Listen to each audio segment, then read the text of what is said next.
I'm David Harris, and I work at the UH Drone Technologies Lab. It's under Dr. Shiroma and Dr. Trimble, and we develop search and rescue drones mainly, but we started working with the Navy to do some cool stuff there. We're a team of about 30 students here at UH, and we all build, fly, and design these systems that we're using.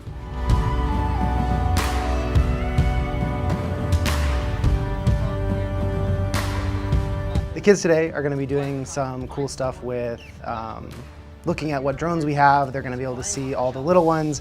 We have giant search and rescue planes, and then we're also going to be doing a demo with a little tiny drone. But for the most part, they're going to get to see the drones fly around in the room, and then they'll get to see a little bit about what we do, seeing the type of software we use, and they're going to get to look at and have their hands in the aircrafts that we fly. We in particular are moving towards the less glamorous, more gritty use of drones, which is we're doing search and rescue. We're doing sensor drop, where you take sensors and you drop them into the ocean to look at coral reefs and make sure that they're not dying too fast. Having them start now and see the kind of projects that they have, it helps the students learn that no matter what they're doing, no matter where they go for school, no matter if they go into engineering or anything, they have to have a project. Because when you have a project, you can see how whatever you're doing fits into industry.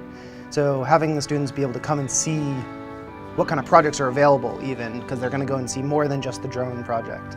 But even just being able to see that projects exist means that when they get to whatever college they're going to, that they might try and go find a project, because it helped me a lot to be able to actually figure out why school matters.